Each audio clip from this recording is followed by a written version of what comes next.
Hello, Paula Kappa here in my literary studio.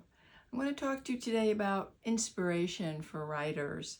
We get asked all the time, where did you get your story ideas? How did you write this story?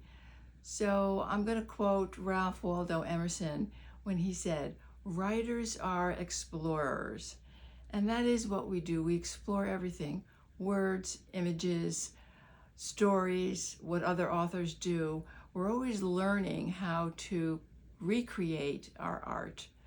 So I'm going to say that the important thing for me is images. I get all my story ideas from words and images. And images have become such a major part of my process.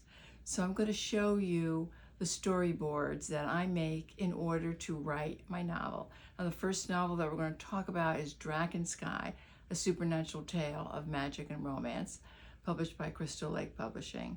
And that started the whole thing for me. And then I went into another companion book, which is Wolf Magick, Secret Mysteries of Draakensky. So let's begin with the initial motivation and inspiration for Draakensky, and I'll show you my storyboards. Come with me. Okay, on the wall here you will see, this is my first picture that I saw many years ago. And if you go in close, you could see there's a windmill, and there's all this clouds and trees and the lines coming down. Now, I interpreted that as slanting rain, hard slanting rain. And when I took a magnifying glass and looked closer in, there's a figure way behind that windmill, and it looks like a man. And that became my rain ghost. So that became the initial setting for my story for Draakensky. The windmill, a rain ghost, the sky and nature all playing into this. And then there's that little boardwalk that leads to a river. So that was a picture that I looked at all the time, and it just kept evolving. And then I found this windmill right next to a cottage. Well, now what is that about? I found that on a dinner plate, would you believe? And I had dinner on this plate.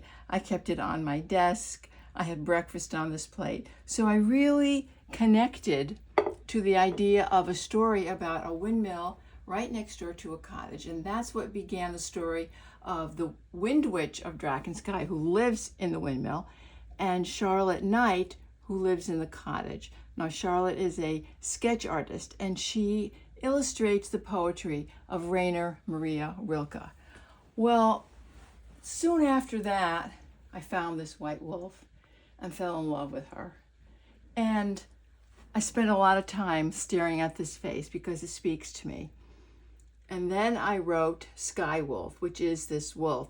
This was a fairy tale I wrote. And it's all about a white wolf and the magic that the wolf brings into the story.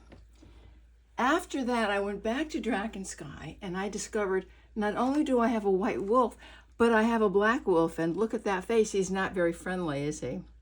So there's something going on here with this black wolf. And at the end of Draakensky, there is something about a black wolf. So now we're at Wolf Magick. I finished Draakensky. The story's all done. I'm very happy with it. It's selling well. And I write this story, Wolf Magick, and I become obsessed with black wolves. White wolf, black wolf, more black wolves. And then suddenly the black wolves became supernatural. I even found a wolf chair with the heads of wolves on the arm and a wolf at the top. I won't tell you who sits in that wolf chair. But here we go. Look at this wolf. He's on the hunt. And look at that church steeple. There's a church steeple in Bedford, New York that looks very much like that. So now there are black wolves in Bedford. This guy spoke to me all the time. He had something to tell me, and he's wild in the woods. But it was when I met this wolf here, and I won't tell you his name, but he was a wicked wolf, and he told me about shadow wolves. And that's part of this story, a very powerful part of the story. So now that's Wolf Magick. So here is the storyboard of the actual story and the characters. It takes place in Bedford, New York, quaint little town. There's 3 hamlets in Bedford: Bedford Hills, Katona, and Bedford Village. The story takes place in Bedford Village, which is about 2,000 people. Famous for horse farms. There's a beautiful little library there. And here we are. Draakensky Windmill Estate is in Bedford, right on the Mianus River, and adjacent to Ewe Craig, which there's a lot of action that happens on Ewe Craig. There's tree magic involved. And our characters, Marc Sexton, who wears a wolf pendant around his neck, and Charlotte Knight, who is this sketch artist. Now, Marc lives in a converted barn with a pond that a lot of magical things happen in this pond. The supporting characters, Kelsey, Matthew, Chief, Jimmy Cruz, and Alice, Eve. And this guy, Sir Duncan, is the Earl of Kent, and he has quite a storyline going on with his haunted castle, Elysium Fields. Nature plays a big part in Wolf Magick and Draakensky. If you read Draakensky, you will know the owl, Cameroon. But in Wolf Magick, not only do we have hares that have their own power, but we also have a very special horse, Grimara. And then we discover Black Wolf Realm, a powerful realm of magical wolves. So I'm going to say to you, as a reader, you will find both of these novels very different.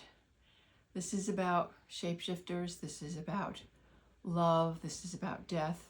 This is about ghosts. And it's also a story about destiny. So thank you for stopping by and listening to me. I appreciate every one of you. Thank you again. Bye for now.